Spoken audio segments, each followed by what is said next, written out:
Hello everyone, how are you? Welcome back to Parvez Sir classes. Today we will talk about third chapter Equality, second book 11th class. Start करते हैं हम. समानता. तो समानता है क्या उसके बारे में पहले जानते हैं. भारत के संविधान में अनुच्छेद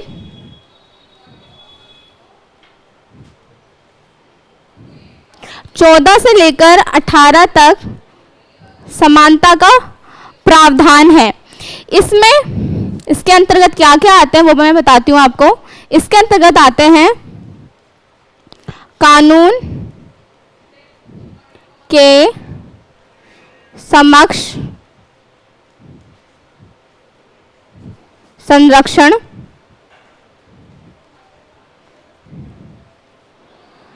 कानून के समक्ष संरक्षण से क्या अभिप्राय है. इससे अभिप्राय यह है कानून संविधान में क्या है, नियम और कानून है. नियम और कानून किस लिए बनाए जाते हैं, ताकि लोगों के हितों के लिए हो. ये कानून और नियम, कानून के समक्ष संरक्षण से मतलब है कि सभी लोग, चाहे वो अमीर हो, चाहे वो गरीब हो, चाहे वो ऊपरी जाति का हो, निचली जाति का हो, सभी को क्या मिलेगा, संरक्षण मिलेगा. यानी कि सभी को न्याय मिलेगा, चाहे वो कितना भी पैसा वाला हो, चाहे वो कितना भी गरीब हो. तो इस चीज का प्रावधान किसमें दिया गया है, संविधान में दिया गया है, समानता के अंतर्गत. नेक्स्ट हम पढ़ते हैं इसी के अंतर्गत जो आता है. सेकंड है कानून के समान समानता.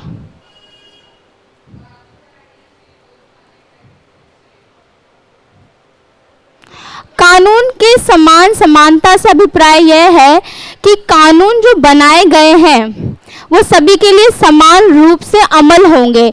चाहे वो पुलिस हो, चाहे वो आम आदमी हो, चाहे वो गरीब हो, चाहे वो किसी भी धर्म से रिलेट हो. तो कानून की समान समानता से यही अभिप्राय है कि सभी को समान रूप से अधिकार दिए गए हैं संविधान के अंदर. तो कानून के समान समानता. और इसके अंदर क्या क्या इंक्लूड है वो मैं आपको बताती हूँ. भेद भाव का निषेध,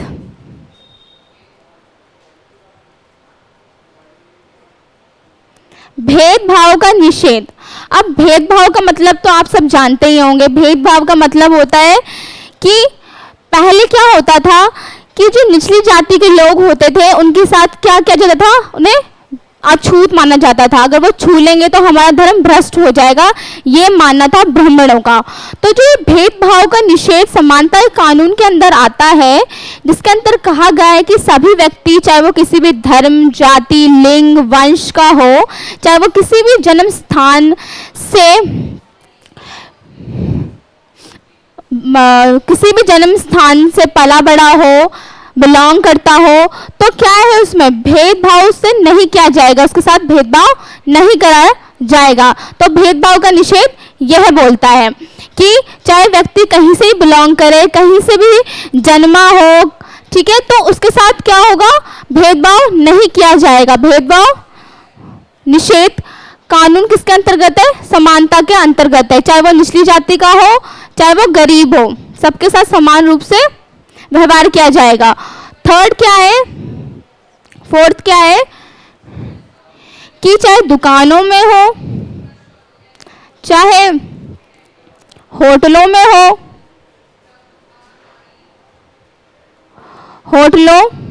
चाहे मंदिर में हो, ठीक है, चाहे मस्जिद में हो, सबकी प्रवेश करने की समान रूप से समानता दी जाएगी कि सब इसमें प्रवेश कर सकते हैं. यानी कि जाने की क्या होगी, आना जाना क्या है, समान है. ये नहीं कि अगर नीची जाति के लोग हैं या महिला है तो उसे मंदिर में जाना नहीं दिया जाएगा, या अगर आप कोई और धर्म से बिलोंग करते हैं तो आप मस्जिद में नहीं जा पाएंगे. तो ये जो दुकानों, होटलों, मंदिर हो गया, मस्जिद हो गया, ठीक है, तो इन सब की समानता हमारे संविधान के 14 से 18 अनुच्छेद में दी गई है कि सभी के साथ समान रूप से व्यवहार किया जाएगा. तो ये हो गया समानता के बारे में। ठीक है, तो अध्याय 3 में समानता के बारे में मैंने आपको ये बता दिया। अब डेफिनेशन जान लेते हैं क्या है जो आपको एग्जाम में लिखना है। समानता का अर्थ, यानी समानता का क्या अर्थ है, तो वो जानते हैं। सभी मनुष्य सभी पहलुओं में समान है, यानी कि जो मनुष्य है चाहे वो किसी भी धर्म, जाति, लिंग, वंश या जन्म स्थान से बिलोंग करता हो, वो क्या है, समान है। ठीक है, समान है, इक्वल है सभी पहलुओं में। ठीक है, क्योंकि वह एक इंसान के रूप में जन्म से ही समान है।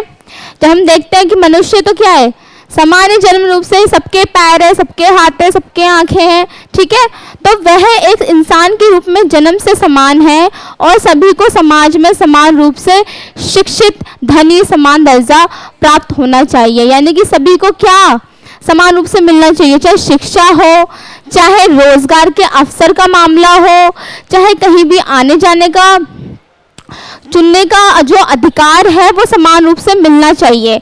चाहे आप शिक्षा में आप कुछ भी ले लीजिए कि आप जिसको जो पढ़ना है वो पढ़ सकता है। ठीक है, चाहे रोजगार के अवसरों के मामले में जान लीजिए, जिसको जो अपनी फील्ड पसंद है वो उस फील्ड में जा सकता है। तो समानता का अर्थ यही है। आगे बढ़ते हैं। आगे है समानता मौलिक अधिकारों में अत्यंत महत्वपूर्ण अधिकार है। ठीक है, जब हम मौलिक अधिकार पढ़ते हैं तो मौलिक अधिकार कितने हैं, टोटल 6 है। ठीक है, समता, स्वतंत्रता, धार्मिक स्वतंत्रता का अधिकार है हमें। ठीक है, और भी बहुत सारे अधिकार है, 3 अधिकार है। संवैधानिक उपचार का अधिकार हो गया। ठीक है, और शैक्षणिक व सांस्कृतिक अधिकार हो गया। तो ये सब अधिकार है। समता मौलिक अधिकारों में अत्यंत महत्वपूर्ण है। जब हम मौलिक अधिकार पढ़ते हैं तो सबसे पहला अधिकार समता का ही आता है। ठीक है, तो वो सबसे महत्वपूर्ण अधिकार है। समता का दावा है कि समान मानवता के कारण सभी मनुष्य समान महत्व और सम्मान के अधिकारी है। समता, यानी समता के अधिकार का मतलब है कि जो सभी मनुष्य है वो क्या है, बराबर है। यानी जो भी उनको अधिकार दिए जाने चाहिए वो समान देने चाहिए, यानी इक्वल बांटने चाहिए, और उनके सम्मान के अधिकार, यानी सम्मान के साथ जीने का अधिकार है। ठीक है, यही धारणा सार्वभौमिक मानवाधिकार के जनक है। सार्वभौमिक मानव अधिकार, जितने भी मानव के अधिकार हैं उसके अंतर्गत ये आते हैं। ठीक है, अनेक देशों के कानूनों में समानता को शामिल किए जाने के बावजूद भी समाज में धन, समता, अवसर, कार्य स्थिति व शक्ति की भारी असमानता नजर आती है। मतलब इसमें कहा गया है कि और भी देश है जहाँ पे समता का कानून लागू है, बट वहाँ पे फिर भी जब हम देखते हैं कि संपदा के अवसर में हो, समता मतलब कि कुछ भी पैसों से रिलेट हो या ठीक है संपत्ति से रिलेट हो, यानी समता के अवसर, संपत्ति को बनाए रखना हो तो समता का अवसर हो, या कार्य स्थिति हो, या काम के अवसर हो, चाहे शक्ति की भारी असमानता नजर आती है। ठीक है, तो ये बताया गया है समता के अधिकार के अंतर्गत। आगे बढ़ते हैं। समानता के 3 आयाम, तो समानता के भी आयाम हैं, वो कौन कौन से हैं वो जान लेते हैं। टोटल 3 है। राजनीतिक समानता, राजनीतिक समानता के बारे में पढ़ते हैं। सभी नागरिकों को समान नागरिकता प्रदान करना। राजनीतिक समानता में आता है कि जो नागरिकता है वो सभी को समान रूप से मिलेगी, यानी ऐसा नहीं बांटा जाएगा कि जो उच्च धर्म के लोग हैं यानी जो ब्राह्मण हैं उनको नागरिकता मिलेगी और जो गरीब है और जो SC OBC है या दलित है उनको नहीं मिलेगी नागरिकता, तो ऐसा भी नहीं है। राजनीतिक समानता में शामिल है, यानी जो नागरिकता है वो राजनीतिक समानता में शामिल है। समान नागरिकता अपने साथ मतदान का अधिकार, मतदान का अधिकार मतलब होता है वोट देने का अधिकार। सार्वभौमिक मताधिकार के बारे में आप लोगों ने पढ़ा ही होगा, जिसके अंतर्गत आता है कि 18 वर्ष या उससे अधिक उम्र के जितने वयस्क लोग हैं उनको वोट डालने का अधिकार है। ठीक है, मतदान का अधिकार राजनीतिक समानता में आता है कि सभी को समान रूप से अधिकार दिए गए हमारे भारत में। ये नहीं है कि महिलाओं को नहीं दिया गया है, सिर्फ पुरुषों को दिया गया है, ऐसा भी नहीं है। संगठन बनाने, मतदान का अधिकार संगठन बनाने यानी कि कोई एक धार्मिक संगठन बनाने का भी अधिकार है। और अभिव्यक्ति की स्वतंत्रता, अभिव्यक्ति की स्वतंत्रता से अभिप्राय है कि अपनी व्यक्ति करना, यानी कि जो आप पक्ष रखना चाहते हैं वो रख सकते हैं, जो आप भाषण देना चाहते हैं जिस भी विषय में वो आप दे सकते हैं, उसकी स्वतंत्रता है, राजनीतिक समानता के अंतर्गत आता है, आदि का अधिकार भी लाती है। तो राजनीतिक समानता में टोटल यही है कि जो नागरिकता का अधिकार है समान रूप से दिया गया है, उसके बाद मतदान का अधिकार दिया गया है, राजनीतिक समानता में आता है, और अभिव्यक्ति की स्वतंत्रता से लेकर संगठन बनाने तक राजनीतिक समानता के अंतर्गत आता है। आगे बढ़ते हैं। 3 समानता के आयाम पढ़ रहे हैं हम। राजनीतिक समानता पढ़ ली हमने, अब पढ़ते हैं हम आर्थिक समानता। आर्थिक समानता में है क्या वो जानते हैं। आर्थिक समानता का जो लक्ष्य है वो धनी व निर्धन समूह के बीच की खाई को कम करना है। यानी इसका जो मेन एम यही है आर्थिक समानता का, जो अमीर और गरीब के बीच में जो खाई है, अमीर गरीब के बीच में क्या खाई है कि अमीर क्या है, धनी है तो वो अपने पैसों का ज़्यादा उपयोग करता है, और गरीब क्या है, उनके पास फैसिलिटी ही नहीं है। तो क्या है इसमें अमीर और गरीब की खाई की को कम करना है। आर्थिक समानता यह बताता है। यह सही है कि किसी भी समाज में धन या आमदनी की पूरी समानता शायद कभी विद्यमान नहीं रहे। इसका अभिप्राय क्या है, जो अमीर व्यक्ति है वो ज़्यादा से ज़्यादा क्या करेगा, अपने पैसे को इन्वेस्ट करके बिजनेस खड़ा करेगा, ठीक है, तो इससे क्या होगा, उसकी आमदनी तो क्या होगी, बढ़ेगी। लेकिन गरीब लोग के पास तो पैसा ही नहीं होता है, उनके पास जो बेसिक फैसिलिटी है उसकी कमी होती है, चाहे पानी से लेकर हो, चाहे शिक्षा से लेकर हो, तो वो कहाँ से अपना पैसा वो अमीर के साथ जोड़ सकता है, अपनी इक्वालिटी कर सकता है। तो इसमें ये बताया गया आर्थिक समानता में कि जो अमीर है वो तो अमीर ही है, क्योंकि वो अमीर बढ़ता जाएगा क्योंकि उनके पास पैसा है, और गरीब क्या है, वो नीचे तबका है जो नीचे ही रहेगा क्योंकि उसके पास पैसा नहीं है। तो समानता शायद कभी विद्यमान नहीं रह सकती समाज में, किंतु लोकतांत्रिक राज्य समान अवसर की उपलब्धि करा कर व्यक्ति को अपनी हालत सुधारने का मौका देती है। अब जो अमीर है उसको सरकार ये तो नहीं कर सकती कि उसे गरीब बना दे, और जो गरीब है उसको अमीर बना दे, ऐसा तो पॉसिबल नहीं है। पर सरकार ये जरूर कर सकती है कि वो सरकारी योजना लेके आए, ऐसी योजना लेके आए जो गरीब तबका है वो आगे बढ़ सके। ठीक है, गरीब तबका आगे कैसे बढ़ेगा। इसके लिए सरकार ये कर सकती है, जो सरकारी स्कूल है जिसमें कम पैसों में या फ्री एजुकेशन में गरीब लोग हैं उनका उद्धार करें। ठीक है, तो उनको ऐसे अवसर उपलब्ध कराए कि जिससे उनकी जो हालत है वो सुधरे। ठीक है, हालत सुधरे, वो चीज़ उपलब्ध कराए, वो आर्थिक समानता है। यानी आर्थिक समानता का लक्ष्य ही यही है कि धनी व निर्धन समूह के बीच की खाई को कम करना और गरीबों की जो स्थिति है उसको सुधारना ही आर्थिक समानता का लक्ष्य है। आगे बढ़ते हैं। सामाजिक समानता, पहला हमने 3 आयाम समानता के क्या पढ़े, राजनीतिक समानता, आर्थिक समानता, और थर्ड है सामाजिक समानता। सामाजिक समानता से लगी रहा है कि समाज में यानी समाज के हर व्यक्ति को क्या होनी चाहिए, समानता मिलनी चाहिए, समान रूप से, यानी समान रूप से अधिकार मिलने चाहिए। राजनीतिक समानता का अधिकार देना इस लक्ष्य को प्राप्त करने की दिशा में पहला कदम था। यानी राजनीतिक समानता का अधिकार देना ही इसका क्या है, पहला कदम था। ठीक है, साथ ही साथ समाज में सभी लोगों के जीवन यापन के लिए अनिवार्य चीजों के साथ साथ पर्याप्त स्वास्थ्य सुविधा, शिक्षा, पोषक आहार व न्यूनतम वेतन। यानी सामाजिक समानता का अभिप्राय ही यह है कि समाज में जो बेसिक चीजें हैं किसी भी व्यक्ति के जीवन यापन के लिए, तो वो चीज उपलब्ध कराना। क्या चीज है वो बेसिक चीज, आहार यानी भोजन जिससे आप जीवित रह सकते हैं। ठीक है, और एक स्वच्छ पेयजल यानी कि पीने योग्य पानी, व शिक्षा से क्या कर सकते हैं, अपने व्यक्तित्व का विकास कर सकते हैं। तो ये जो बेसिक चीजें हैं, और न्यूनतम वेतन की गारंटी, न्यूनतम वेतन की गारंटी मतलब कि इनकम जो होगी वो ऐसी होनी चाहिए कि लोग इन चीज़ों की जो बेसिक चीज़ें हैं उसको पूरा कर सके। की गारंटी को भी जरूरी माना गया है। किसमें माना गया है? सामाजिक समानता में।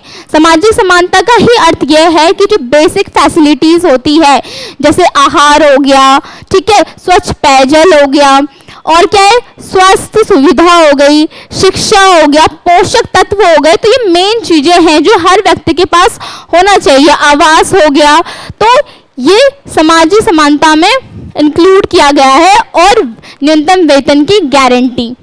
समाज के वंचित वर्गों और महिलाओं को समान अधिकार दिलाना भी राज्य की जिम्मेदारी है।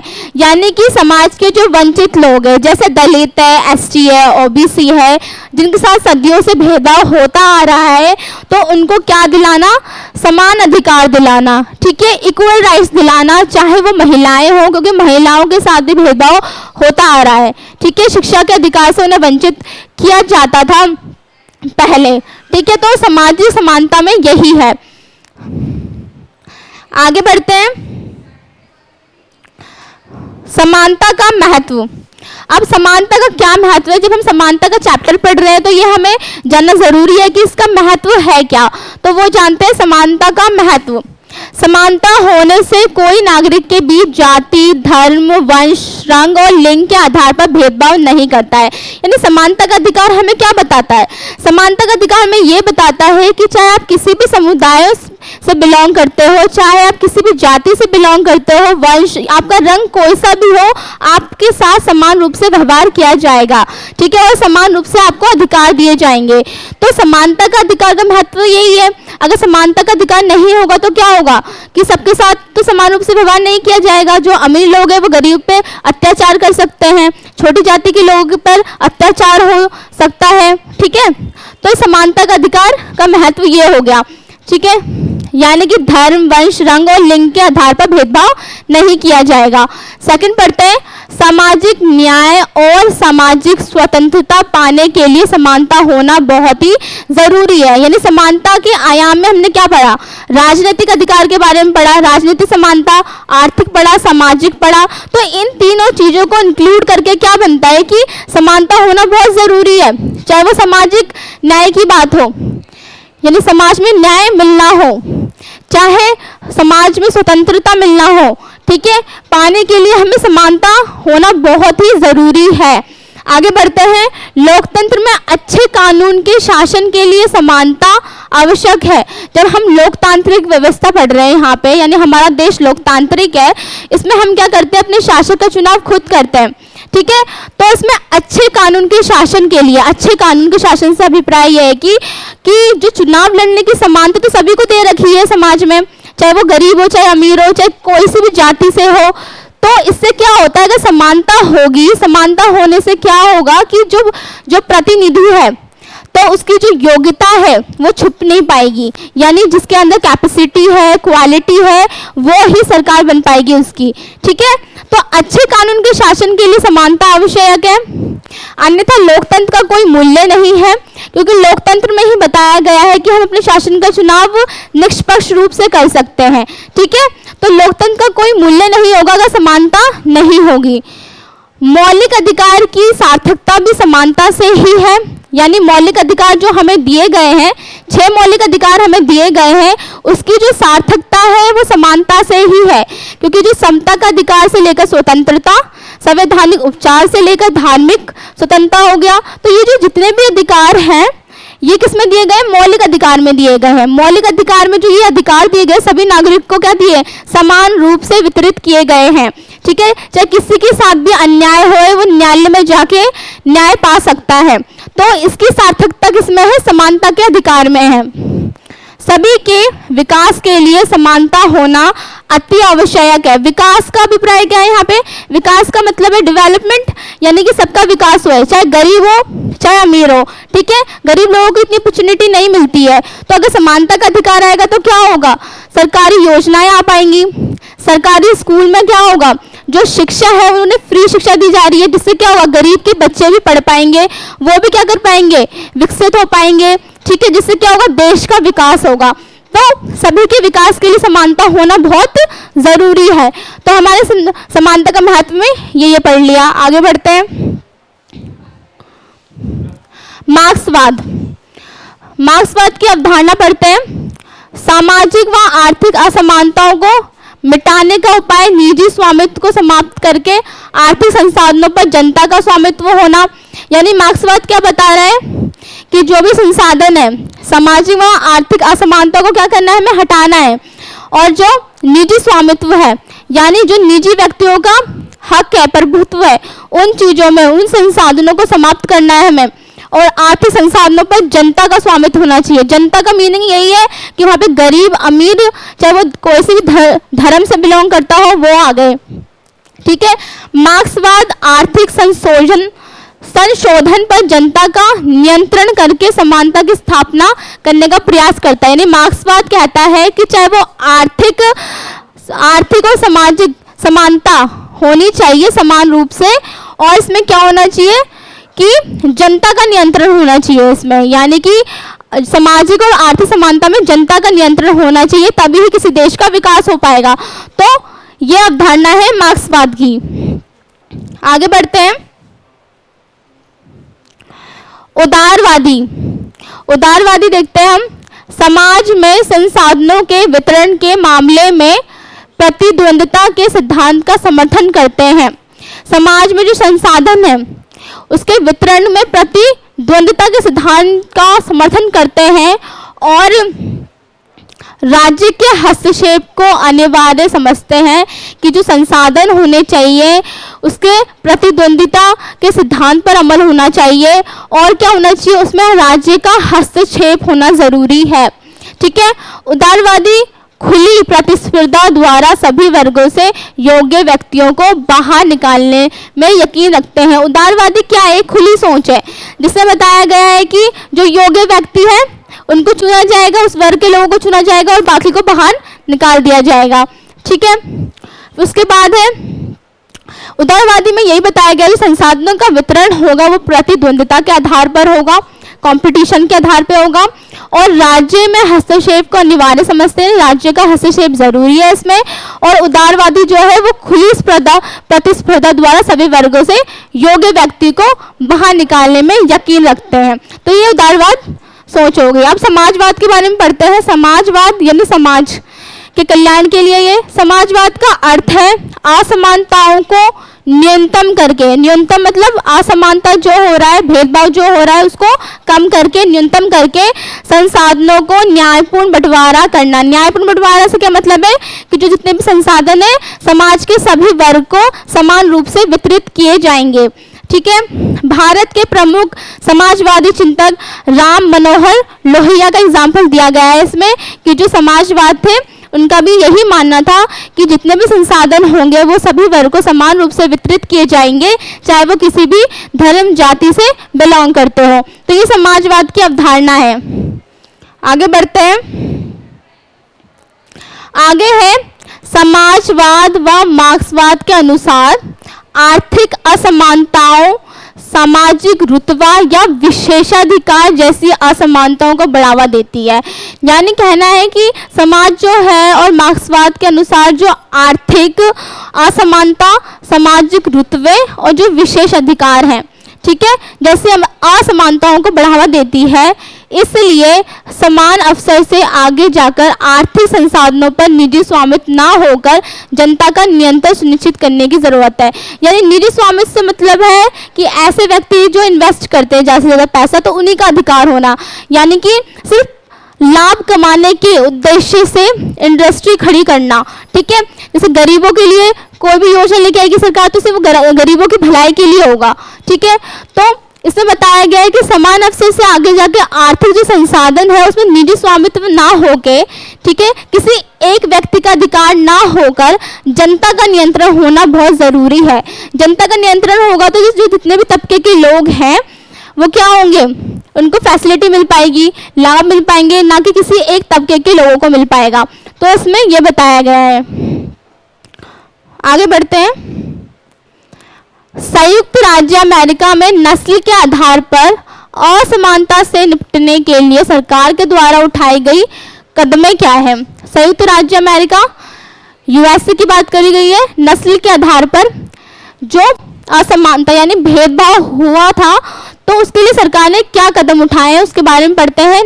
1964 में सिविल राइट एक्ट सरकार द्वारा पास किया गया, जिसमें रंग, नस्लवाद, धर्म के आधार पर समानता की स्थापना का प्रयास था। इसमें बताया गया था कि नस्लवाद यानी धर्म के आधार पर, यानी आप कोई से भी धर्म से बिलोंग करते हो, आपको क्या मिला जाएगा, समानता स्थापित की गई है, यानी समानता का अधिकार दिया गया है। एक अश्वेत व्यक्ति हुसैन ओबामा अमेरिका के सबसे गरिमामय पद पर दोबारा आसीन हो चुके हैं। बराक ओबामा की बात करेंगे, जिनका रंग क्या है, काला है उनका रंग, लेकिन वो प्रेसिडेंट बने थे अमेरिका के 2 बार, ठीक है। तो इसमें ये बताया गया है नस्लवाद में। तो गरिमामय पद पर दोबारा आसीन हो चुके थे, जो रंगभेद की नीति के नकारे जानने का उदाहरण है, यानी उनके साथ भेदभाव हुआ था तो उन्होंने क्या करा, जो रंगभेद होता था उसको नकारा था, ठीक है। किंतु फिर भी समाज में समय समय पर अश्वेत के विरुद्ध हिंसा की गूंज सुनाई पड़ती है, लेकिन अभी भी लोग द्वारा अगर ऐसी नीति लेके आ रहे हैं जिससे समानता कम होए, पर फिर भी समाज में असमानता व्याप्त है, ठीक है। आगे बढ़ते हैं। एक अश्वेत व्यक्ति हुसैन ओबामा अमेरिका के सबसे गरिमामय पद पर दोबारा आसीन हो चुके हैं, जो रंगभेद की नीति के नकारे जाने का उदाहरण है, ठीक है। तो इसका उदाहरण जब आए तो आप ये सब लिख सकते हैं इसमें। आगे बढ़ते हैं।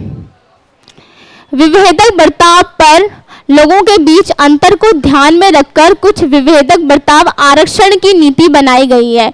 विभेदक बर्ताव यानी किसके साथ भेदभाव ना होए उसके लिए कुछ आरक्षण की नीति बनाई गई है, जिससे समाज के सभी वर्गों को अवसर मिले समान रूप से, ठीक है। चाहे किसी एक वर्ग को क्या हो, ज़्यादा विशेष अधिकार ना दिए जाए, इसके लिए क्या करिए, आरक्षण की नीति लाई गई है। इसके अंतर्गत क्या है, जिसमें समाज के जितने भी वर्ग हैं अवसरों तक समान पहुंच सके, यानी कि सभी वर्गों की अवसरों तक समान पहुंच हो, यानी कि जो अवसर मिले, ठीक है, अपॉर्चुनिटी मिले, वो सभी वर्ग को समान रूप से मिले, चाहे वो हिंदू हो चाहे मुसलमान हो, ठीक है, चाहे वो गरीब हो चाहे अमीर हो, तो जो सुविधा मिले सबको समान रूप से मिले, अवसर जो मिले समान रूप से मिले। कुछ देशों में से सकारात्मक कार्यवाही की नीति का नाम दिया। सकारात्मक कार्यवाही की नीति और विभेदक बर्ताव इस नीति का नाम है, जिसके अंतर्गत बस ये बोला गया है कि जो वर्ग है उसके साथ समान रूप से व्यवहार किया जाए, इसके लिए आरक्षण की नीति लाई गई है, ठीक है। इसके अंतर्गत ये है। आगे बढ़ते हैं। स्त्रियों द्वारा समान अधिकारों के लिए संघर्ष मुख्यतः नारीवादी आंदोलन से जुड़ा है। यानी नारीवादी आंदोलन क्या है, नारीवादी आंदोलन के अंतर्गत क्या है, जो स्त्रियों ने अपने अधिकारों के लिए मांग उठाई है वो है मातृत्व अवकाश जैसे विशेषाधिकार नागरिक समाज के लिए अत्यंत आवश्यक है, यानी कि जो अधिकार है वो विशेष आवश्यक है, ठीक है। विभेदक बर्ताव या विशेषाधिकार का उद्देश्य है न्यायपरक समानता मूलक समाज को बढ़ावा देना है। विभेदक बर्ताव का उद्देश्य क्या है कि आरक्षण देना। आरक्षण किस वर्ग को दिया जाता है, जिनके साथ सदियों से भेदभाव होता आ रहा है, जैसे दलित लोगों के साथ क्या आता आ रहा है, भेदभाव होता आ रहा है, चाहे शिक्षा के मामले में हो, ठीक है। तो ये सब बताया गया है इसमें। समाज में विशेषाधिकार प्राप्त वर्ग को फिर से खड़ा करना नहीं है, मतलब इसका मतलब ये नहीं है जो लोग पिछड़ गए हैं उनको बढ़ावा देना है, ये नहीं है कि सिर्फ एक व्यक्ति को विशेष अधिकार दे देना है। इसके अंतर्गत ये आता है। आगे बढ़ते हैं। देश में मौजूद कुछ असमानताएं, यानी देश में अभी भी कुछ मौजूद है असमानताएं, भेदभाव, ठीक है। उसके बारे में पढ़ते हैं। आय की असमानता, यानी जो आय की यानी इनकम की जो समानता है वो असमानता है। लैंगिक असमानता है, लैंगिक मतलब लिंग, चाहे पुरुष और महिला समान, जैसे कि पुरुष और महिला है एक ही काम कर रहे हैं, महिलाओं को कम इनकम दी जाती है, तो लैंगिक असमानता है। आय की असमानता है, मौजूदा मलिन बस्तियां हो गई, ठीक है। शैक्षिक संस्थाओं के बीच समानता, तो कुछ असमानताएं यहाँ पे बताई गई है, जैसे कि आय के स्तर पर देखी जाए चाहे लैंगिक के स्तर पर देखा जाए, ठीक है। अभी भी गरीबों की बस्तियां कैसी है, मलिन है, ठीक है, उनको अपॉर्चुनिटी नहीं दी जाती है, जो अवसर होते हैं वो नहीं दी जाते हैं, चाहे शिक्षा के स्तर पर देखा जाए, तो ये बताया गया है इसमें।